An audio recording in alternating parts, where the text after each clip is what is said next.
আমাদের দেশে যদি কেউ সেকুলারিজম নিয়ে চর্চা করে, কেউ যদি আহ, সংস্কৃতি মনা হয়, কেউ যদি একটু মুক্ত মনা হয়, হ্যাঁ, তাহলে তাকে শাহবাগী বলে ট্যাগ দেওয়া হয় আমাদের দেশে। এবং আমাদের দেশে শাহবাগী শব্দটাকে অধিকাংশ মানুষই গালি বা ঘৃণার দৃষ্টিতেই দেখা হয়। আমরা কিন্তু আমাদের দেশে দেখা হয় সেটা, কিন্তু আমরা যখন ঠিক আহ, বিদেশে অন্য কোনো দেশে যদি আহ, যেমন জোহরান মামদানি আছে, সে কিন্তু আমাদের দেশের যে শাহবাগীরা যে সেকুলারিজমে বিশ্বাস করে, তারা কিছুটা বিজ্ঞান ভিত্তিক, কিছুটা মুক্তমনা, জোহরান মামদানি কিন্তু ঠিক তাই। সেও কিন্তু সেই একই আদর্শে বিশ্বাস করে। সেও কিন্তু সংখ্যালঘুদের অধিকারে বিশ্বাস করে, মানবাধিকারে বিশ্বাস করে, সেকুলারিজমে বিশ্বাস করে। তো আমরা কিন্তু তাকে পছন্দ করি, কারণ সে বিদেশে আছে।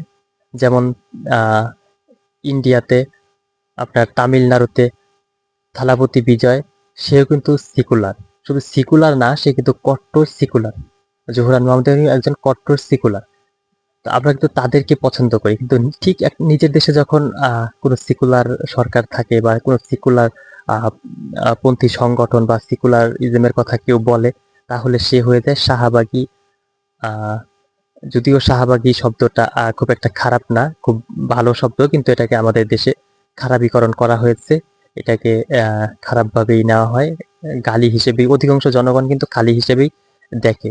যদিও সীমিত লোক সংখ্যক আছে, তারা এটাকে গালি হিসেবে নেয় না।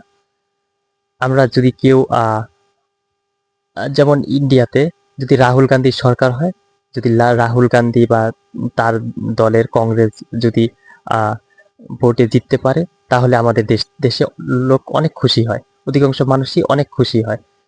কিন্তু আমরা কি জানি না, আপনারা কি জানেন যে কংগ্রেস আছে, সেও কিন্তু আপনাদের দৃষ্টিতে সেও শাহবাগী, কারণ সেও কিন্তু একজন কট্টর সেকুলার, সেও কিন্তু শাহবাগী।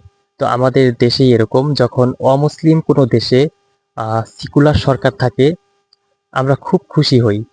আর আমাদের দেশে যখন কোনো সেকুলার সরকার তো থাকা অনেক দূরের কথা, কোনো সেকুলারিজমের কথা কেউ যদি বলে, সে হয়ে যায় শাহবাগী, সে হয়ে যায় আহ, ধর্মবিরোধী, আহ, সে হয়ে যায় বিভিন্ন দেশের এজেন্ট, মোসাদের এজেন্ট, আমেরিকার এজেন্ট, রয়ের এজেন্ট ইত্যাদি।